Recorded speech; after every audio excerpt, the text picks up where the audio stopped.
አካላቸው አለ ማለት ይቻላል፣ ግን ሰዎቹ የሉም። አልተኙም ማለት ይቻላል። ለምሳሌ እንደምን ዋልክ ገሌ ሲባል የለም ሰውየው፣ አካሉ እኮ አለ። በዚህ አስጨናቂ ህልም ጊዜ ሰዎች ተኝተዋል፣ ግን የነቁ ይመስላቸዋል። ሪያሊቲ ተኝተዋል እና በአይናቸው ነው የሚጮሁት። አፋቸው መናገር አይችልም፣ ግን በአይናቸው አድኑኝ እያሉ አይናቸው እንትን ይላል። ይሄ እንግዲህ የ5 ደቂቃ እስከ 20 ደቂቃ ይሄ እንግዲህ የምሽት ሽብር ይሉታል በዚህ ዘርፍ ያሉት። ሲነቁ ግን የሚያስታውሱት ነገር የለም። በቃ እጃቸው እግራቸው ሁሉ እስርስር ያለ ይመስላቸዋል። እያለመ ህልሙን ማለሙን ያውቀዋል። ቃሉ ራሱ ያስቃል። ህልም አላሚው ሰው እያለመ ህልም ማለሙን ያውቀዋል። እንደዚህ አይነት ህልሞች አንዳንዴ ጭንቀትን ያርቃሉ አይነት እሳቤ አለ። እንቅስቃሴን ሳያውቀው ሰውየው ይንቀሳቀሳል፣ እጁ ፈጣን ይሆናል። አዲስ ሀሳብን ማመንጨት ሊችሉ ይችላሉ እንደዚህ አይነትም የሚያልሙት ይላሉ። ሌላው በልቶ ወዲያው መተኛትም ያቃዣል የሚል የሳይንስ ጥናት አለ እና በልቶ በጣም ጠግቦ ምናምን ወዲያው መተኛት ራሱ አንድ የቅዠት ምክንያት ይሆናል። ስለዚህ ባካችሁ እንግዲህ ያቃዠናል የምትሉ በጊዜ በልታችሁ ትንሽ ወክ አድርጋችሁ ሰውነታችሁን አረጋግታችሁ መተኛት። ምናልባት አንድ ሰው መጥፎ ገጠመኝ ሊያጋጥመው ይችላል፣ ወይም አደጋ አይቶ ሊሆን ይችላል፣ ወይም እልቂቶችን አይቶ ይችላል፣ ወይም መጥቶ መገዳደሎችን አይቶ ይችላል እና ያ መጥፎ ገጠመኙ ምን ያደርገዋል ማለት ነው? አእምሮ ወደ መቃዠት ሊያቃዠው ይችላል። እንግዲህ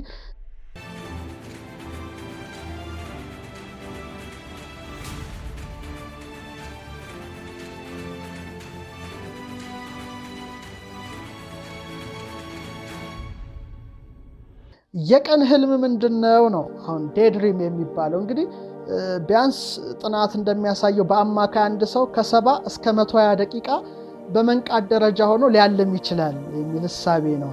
ብዙዎቻችሁ ይሄ ነገር እንዳጋጠማችሁ ሙሉ በሙሉ እምነት አለኝና በዚህ ህልም ውስጥ በከፊል ሰዎች የነቁ ንቃት ላይ ናቸው። አካላቸው አለ ማለት ይቻላል፣ ግን ሰዎቹ የሉም። አልተኙም ማለት ይቻላል። ለምሳሌ እንደምን ዋልክ ገሌ ሲባል የለም ሰውየው፣ አካሉ እኮ አለ። ግን ይሄ የቀን ህልም የምንለው ከእውነት የራቀ ይሄ ምናባዊው ትውስታው ወደ ሌላ ዓለም ይዞት ጭልጥ ብሎ ገብቷል ማለት ነው። በቁሙ እያለመ ነው እንደማለት ነው። እንደዚህ አይነት ሰው ደህና ነህ ወይ እንደምን ብትሉት አይሰማችሁም፣ ግን አይኑ ያያል እኮ እንደዚህ ያያል፣ ግን በሐሳብ ነጉዷል። ይሄ ራሱ እንደ አንድ ህልም ይታያልና በአብዛኛው በጣም ሐሳብ ሲኖር የሚታይ ነው። አንዳንድ ሰው በጣም ሲጨናነቅ ወይም የሆነ ነገር ሲረብሸው በመልካምም ሊሆን ይችላል፣ በክፉም ሊሆን ይችላል። እዚህ ላይ መልካም ነገርን ሲያስብ ሊሆን ይችላል። በተለይ ውስጣችን ሲብሰከሰክ መብሰክሰክ ይላሉ እንግዲህ ሲያሰላስል በጣም በአንድ ሐሳብ ውስጥ ተገርኝተን ስንገባ በጣም ይሄ ሳናስበው ህልም ዓለም ውስጥ ምናባዊ ዓለም ውስጥ ይዞን ይገባል። ለምሳሌ ጭንቀት ሊሆን ይችላል፣ ብዙ ስትረሶች ሊኖሩ ይችላሉ በስራ ቦታ፣ ማናቀው ምናባዊ ዓለም ውስጥ ይዞን ይገባል። ይሄ እንግዲህ ይሄ አይነት ህልም ምን ይባላል? የቀን ህልም የሚባለው አይነት ነው እና በተለይ ስጋዊ አካሉ ብዙ አያስብም፣ ግን ውስጡ ግን በጣም ስራ እየሰራ ነው። አንጎሉ እየሰራ ነው። ሌላ ምናባዊ ዓለም ውስጥ ከቶታልና ይብሰከሰካል፣ ወይ በዛ ነገር ያስባል። ደህና ነሽ ወይ እንደምነሽ ቢሏት ስራ ላይ ናት፣ ግን አሰማ እንደምነ ደህና ነው ቢባል በቃ እሱ ሄዷል፣ ነጉዷል፣ በቃ ሌላ ዓለም ገብቷል። ይሄ እንግዲህ የቀን ህልም ወይም ዴድሪም የሚባል ነው። ብዙዎቻችን በተለይ በሐሳብ ሰዓት፣ በጭንቀት ሰዓት በመልካምም ሆነ በክፉ ሊሆን ይችላል አይታወቅም፣ ብቻ እንደየሰዎቹ ሁኔታ ወደ ሌላ አይነት እይታ የሚወስዳቸው ይሄ ደግሞ የቀን ህልም የሚል አንድ ስያሜ የተሰጠው ነው። ይሄ እንግዲህ ከሐሞታትም ከኛ ዶክመንት ባለፈ የወጣ ነው። ሌላው ህልም አሁን ይሄ ትንሽ ለየት ያለ የህልም አይነት ነው። ብዙዎች ሊያጋጥማቸው ይችላል። በዚህ ሰዓት ህልም የሚያልመው ሰው እያለመ ህልሙን ማለሙን ያውቀዋል። ቃሉ ራሱ ያስቃል። ህልም አላሚው ሰው እያለመ ህልም ማለሙን ያውቀዋል። በቃ ባጭሩ ይሄ ነው። ህልም የሚያልመው ሰው እያለመ ህልም ማለሙን ያውቀዋል። አልማለሁ ግን ህልም ማለሜን ማወቅ ማለት ነው። እያለምኩ መሆኑን ህልም ውስጥ ሆኜ ማወቅ፣ የህልም ደረጃ ማለት ነው። እንግዲህ እዚህ ላይ ይሄ አይነት ህልም የሚታያቸው ራሳቸው ዋና ተዋናይ ናቸው። የህልሙ ገጸ ባህሪ ውሳኔ መስጠት ይችላሉ፣ በህልማቸው ላይ ማዘዝ ይችላሉ፣ ሊተውኑ ይችላሉ፣ አክት ሊያደርጉ ይችላሉ። ይሄ ሉሲድ ድሪምስ የሚሉት በተለይ በኒውሮ ሳይንስ ውስጥ ያሉ ሰዎች እውቅ ወይም ግልጽ ህልሞች የሚሏቸው ናቸው። እንግዲህ እዚህ ላይ ሰውየው ህልም ያልማል፣ ግን ማለሙን ራሱ ህልም ላይ ሆኖ ያውቀዋል በጣም እና ስለዚህ ህልሙን መቆጣጠር ይችላል እንደማለት ነው። በቃ ባጭሩ ህልምን መቆጣጠር መቻል፣ እንደፈለኩ ላረገው ህልሙን ገጸ ባህሪውን እንደራሴ ልክ አንድ እግር ኳስ ተጫዋች ምርጥ እንደ ሊዮኔል ሜሲ ኦር ምናምን ሊሆን ይችላል ኳሷን ምትሃታዊ በሆነ በራሳቸው በቃ የሚሰሯት ቴክኒክ አለች። ልክ በዛ አይነት ህልሙን መቆጣጠር አንዳንዴ እንደዚህ አይነት ህልሞች ያጋጥማሉ። አይነት ህልም ምን ይባላል? ሉሲድ ድሪምስ ወይም እውቅ ወይም ግልጽ ህልሞች ሊባል ይችላል። እና ይህ እንግዲህ የቁጥጥር መጠን እንደ ህልሞቹ ሊለያይ ይችላል ነው የሚለው ሳይንሱ ራሱ። እንግዲህ ምን ብለን እንገልጻለን? እያለመ ማለሙን ማወቅ ወይም እያለመ በህልሙ ገጸ ባህሪ ላይ የራሱን ትወና ማድረግ እንደማለት ነው። እንግዲህ በአብዛኛው ጊዜ በመደበኛ ህልም መካከል አንድ ሰው ተኝቶ ያለው ሰው ህልም እያለመ በድንገት እንግዲህ ነገሮችን ሲገነዘብ ይከሰታል የሚል እሳቤ ያላቸው አንዳንዶቹ እንደዚህ አይነትን በዘፈቀደ ሲያዩ፣ ሌሎች ደግሞ ህልማቸውን በደንብ ተቆጣጥረውት አቅማቸውን ማሳደግ ችለናል ብለው ሪፖርት ያደረጉ ሰዎች አሉ። ስለዚህ የህልም አይነት ግን አሁን አይደለም። ብዙዎች አሁን የመጣ ሳይንስ ይመስላቸዋል፣ የኒውሮ ሳይንሱ ግን አይደለም። ስለዚህ ህልም አይነት በጣም ጥናት ያደረገው በተለይ የቅርቡን ካየን የደሽ ደራሲ በደሽኛ የጻፈ በጣም ጥውቅ ደራሲ አለ። በተለይ ሳይካትሪስት ነው እና ፍሬዴሪክ ቫን ኤደን ይባላል። በተለይ በ1913 አካባቢ ይመስለኛል አንድ አርቲክል ጽፏል። አርቲክሉን ብታነቡት ብዙ እውቀት ታገኛላችሁ። በተለይ በዚህ ላይ ለማጥናት የምትፈልጉ ስተዲ ኦፍ ድሪምስ የሚል ስራው ላይ ነው እና እዚህ ላይ ይሄ ሳይካትሪስት ሰው ስለ ህልሞች በዝርዝር አንስቷል።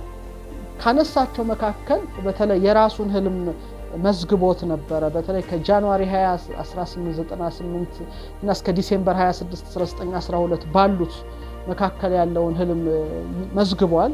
በተለይ ሲመዘግብ 352 የሚሆኑትን እንደዚህ አይነት ህልም ነው የመዘገበው። ፈርዘር ጥናት ለምትፈልጉ ሰዎች ነው የምነግራችሁ። እና ቫን ኤደን አርቲክሉን ብታነቡ ወደ 7 አይነት ህልሞችን ነው የመዘገበው። እና በጣም ይሄ አሁን የነገርኳችሁ እያለሙ ማለምን ማወቅ የሚለው የህልም አይነት ውስጥ በጣም ይሄኛው አስገራሚ እንደሆነ ጥናቱ አርቲክሉን ማንበብ ትችላላችሁ። በተለይ አሪስቶትል ፈላስፋው አሪስቶትል አንድ ሀሳብ ብሏል። ብዙ ጊዜ ይላል አንድ ሰው ሲተኛ አንድ ንቃት አለው ይላል። ማለት እንቅልፍ ልብ አስተውላችሁታ? ግን የኢትዮጵያውን ቃል በእንቅልፍ ልቡ እንቅልፍ አለ፣ ልብ ደግሞ አስተዋይ አለ ማለት ነው። በቃ አሪስቶትል ሀሳብ ነው።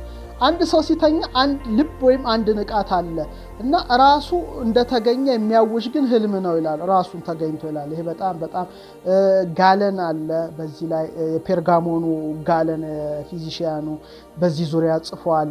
ስለዚህ አይነት ድርም የሂፖ ኦገስታይን ይሄ ጳጳስ 415 የነበረ ነው፣ እሱም ጽፏል። በጣም ይገርማል። እንግዲህ እንደዚህ አይነት ህልሞች አንዳንዴ ጭንቀትን ያርቃሉ አይነት እሳቤ አለ። እንቅስቃሴን ሳያውቀው ሰውየው ይንቀሳቀሳል፣ እጁ ፈጣን ይሆናል፣ አዲስ ሀሳብን ማመንጨት ሊችሉ ይችላሉ እንደዚህ አይነትም የሚያልሙት ይላሉ። ግን ችግሩ ደግሞ ሳይድ ኢፌክት ደግሞ የጎንዮሽ ጉዳት አለው። በቂ እንቅልፍ አለማግኘት፣ አነስተኛ እንቅልፍ ማግኘት ደግሞ ከነቁ በኋላ እንቅልፍ መልሶ ላይወስድ ይችላል። መምታታት፣ ብዥታ ውስጥ መግባት፣ የአእምሮ መቃወስ ልንለው እንችላለን። እንዲህ ሲባል አበዱ ማለት አይደለም። የአእምሮ መቃወስ ማለት በአማናዊውና በምናባዊው ዓለም ያለውን ልዩነት አለመረዳት፣ በአማናዊውና በምናባዊው ዓለም ውስጥ ያለውን ልዩነት አለመረዳት፣ በአእምሮ እይታ ውስጥ ለምሳሌ ሰውየው እያለመ ህልም ማለሙን ያውቃል። ስለዚህ ምናብ ነው። ግን ያ ምናባዊው ህልም እውነት ሆኖባቸው መምታታት ሪል በሆነው ማኒፌስት ባደረገው ነገርና ኢሉዥን ውስጥ ገብተው መምታታት ውስጥ ደግሞ ሊገቡ ይችላሉ። ስለዚህ መጠንቀቅ ይገባቸዋል የሚል ሀሳብም አለና ከተምታታባችሁን ራሱ አንድ ጥቆማ አለ። እውነት እንዳልሆነ ለራስ ማሳመን ነው መጀመሪያ። ምክንያቱም እንትን ውስጥ እንዳንገባ አእምሯችንም እንዳይቃወስ መጠንቀቅ አለብን እና ምንድነው የሚሉት ተመራማሪዎቹ ቢያንስ አውራጣትን ማንቀሳቀስ ትክክል ነኝ ልታንቀሳቅሰው አትችልም ወይም ደግሞ ትክክል ነኝ አይደለሁም የሚለውን ለማለም እስቲ መጽሐፍ ገጽ ማንበብ ይቻላል በህልም ውስጥ። ይህም የሚቻል ነገር አይደለም። ስለዚህ በዚህ መልኩ ምናቡን ከእውነተኛው መለየት መቻል ይገባዋል። አሊያ ግን በምናቡና በእውነተኛው ዓለም ውስጥ ባለው መምታታት ውስጥ ቅዠት ውስጥ ገብቶ ሰውየው አእምሮ ሊጎዳ ይችላል፣ እንቅልፍ ሊያጣ ይችላል ይባላል። ግን ብዙ አይነት እንደዚህ የሚያጋጥማቸው ሰዎች አሉ። ስለ ቅዠት ብዙ ነገር ማለት ይቻላል። ነገር ግን ምንድነው ቅዠትን የሚያመጣው የሚለውን ግን በጣም ማየትም ያስፈልጋል። የሚረብሽ ነው፣ የሚያስጨንቅ ነው፣ ፍርሃት አለው፣ ድንጋጤ አለው፣ ጭንቀት አለው፣ ሁካታ አለው። ይሄ እንግዲህ ጭንቀት ቅዠት ይባላል። መቃዠት በጣም እና እንዴት ሊከሰት ይችላል ነው። በብዛት ብዙዎቻችን በጣም እቃዣለሁ የሚል አስተያየትም አይቻለሁ። እንግዲህ ግን መከሰቻውን ማወቅ ነው ዋናው። መጨነቅ አያስፈልግም። አብዛኛውን ጊዜ ቅዠቶች የሚመጡት ከመፍራት፣ በተለይ ውስጣችን በጣም ሲፈራ፣ ሲረበሽ፣ ሲጨነቅ፣ መረጋጋት ሲያጣ ቅዠቶች ሊያጋጥሙ ይችላሉ። ምናልባት አንድ ሰው መጥፎ ገጠመኝ ሊያጋጥመው ይችላል። ወይም አደጋ አይቶ ሊሆን ይችላል፣ ወይም እልቂቶችን አይቶ ይችላል፣ ወይም መጥቶ መገዳደሎችን አይቶ ይችላል እና ያ መጥፎ ገጠመኙ ምን ያደርገዋል ማለት ነው? አእምሮ ወደ መቃዠት ሊያቃዠው ይችላል። እንግዲህ ይሄ ነው። ወይ ለምሳሌ ክፉ ገጠመኝ፣ አንድ ሰው ሌባ ዘርፎት ደብድቦት ንብረቱን ከዘራረፈው ሲቃዥ ምን ያህል ሌባ ሲዘርፈው ሁሌ ያያል እና ሁሌ እንደደነገጠ ነው፣ ቅዠት ነው። ስለዚህ እነዚህ ነገሮች የሚመጡት ከምንድን ነው? አሁን እንደጠቀስኩት ከአንድ መጥፎ ገጠመኝን በለው። መጥፎ ገጠመኞች ጊዜ በሰውነታችን ላይ የጎንዮሽ ጉዳት አላቸው እና በተቻለ አቅም ያን መጥፎ ገጠመኝ ከአእምሮ በበጎ ገጠመኞች ማራቅ መቻል ይገባል የሚል እምነት አለኝ። ሁለተኛው በጣም አስፈሪ መጽሐፍ ማንበብ ወይም አስፈሪ ፊልም ማየት። በተለይ ሆረር የምታዩ ሰዎች፣ ቫምፓየር የምታዩ ሰዎች ትዝ ይላቸዋል። የሆነ ሆረር ምናምን ቫምፓየር ያለበት ሙቪ አይተን ወደ ጨለማ ስንወጣ ሆነ ኮሽ ሲል ልንሮጥ እንችላለን። በቃ የሆነ ጥላችን ሁሉ ሊያስፈራን ይችላል። እቃ ሳህን ካለ ብንን እንላለን። ሌሊት ሲያቃዠን ያድራል። ስለዚህ ምናየው ነገር ምን ያህል ለአእምሮ መልእክት እንደሚያስተላልፍ አስቡ ተመልካቾቻችን። በጎ ነገር ብታዩ በጎ ነገር፣ የሚያስፈራ የሚያስደነግጥ ነገር ብታዩ የሚያስደነግጥ ነገር ታያላችሁ። ስለዚህ በጣም አስፈሪ ጽሁፎችን ማንበብ፣ አስፈሪ ፊልሞችን ማየት ራሱ አንዱ የቅዠት ምክንያት ነው ብዬ አስባለሁ። ሌላው የእንቅልፍ እጦት ነው። ብዙ ጊዜ እንቅልፍ ማጣት ለቅዠት ይዳርጋል። አንዳንዴ በስራ እንወጠራለን። አሁን የምተኛባቸው ጊዜያት በጣም ጥቂት ናቸው። አንዳንድ ጊዜ ብዙ ማንበብ ደስ ይለኛል። በተለይ ሌሊት እስከ 8 ሰዓት እስከ 9 ሰዓት አልተኛም። በጣም ደስ ይለኛል። የሌሊት ንባብ፣ በሌሊት መጻፍ በጣም ሪሊ መወደው ነገር ነው።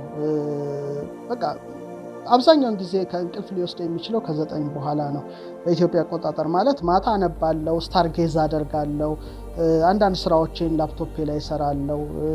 ይሄ የልምዶች አሉ እና ግን እንቅልፍ በብዛት ጥሩ እንቅልፍ በዛ ማካካሻ ካልወሰድን በጣም ጥቂት ነገሮች የምናይ ካየን በጣም እንረበሻለን። በተለይ በጣም የሚያጨናንቅ ስራ የሚሰሩ ሰዎች አሉ፣ እረፍት የለሽ ሰዎች አሉ። ያ እንግዲህ ወደ ቅዠት በጣም ስትረስ ውስጥ ስለምንገባ ቅዠት ውስጥ እንገባለን። ሌላው በልቶ ወዲያው መተኛትም ያቃዣል የሚል የሳይንስ ጥናት አለ እና በልቶ በጣም ጠግቦ ምናምን ወዲያው መተኛት ራሱ አንድ የቅዠት ምክንያት ይሆናል። ስለዚህ ባካችሁ እንግዲህ ያቃዠናል የምትሉ በጊዜ በልታችሁ ትንሽ ወክ አድርጋችሁ ሰውነታችሁን አረጋግታችሁ መተኛት ያስፈልጋልና ሌላው መድኃኒቶችም ሳይንሱ እንደሚያረጋግጠው ምንውጣቸው መድኃኒቶች በተለይ አደንዛዥ ተጠቃሚዎች ብዙ ጊዜ እነሱ በህይወትም ሳይተኙም ራሱ እንደቃዡ ነው። አንዳንዱ ታውቃላችሁ አይምሮ በአደንዛዥ ቡን ብሎ እንትን ብሎ ትንሽዬ የጆግ ውሃ ባህር መስሎት ልብሱን አውልቆ ለዋኝ ሁሉ የሚል ሰው አለ። እንግዲህ አእምሮውን አዙሮት ማለት ነውና እጹ የሚዋጡ መድኃኒቶች የጎንዮሽ ጉዳቶች ቅድም እንዳልኳችሁ የእንቅልፍ መዛባት፣ የእንቅልፍ ማጣት፣ የአእምሮ ህመምም ካለ እነዚህ ለማቃዠት በጣም እና መጨነቅ ካለ ራሱ አስፈሪ ህልሞችን እናያለን። በጣም እንጨናነቅ ስንሆን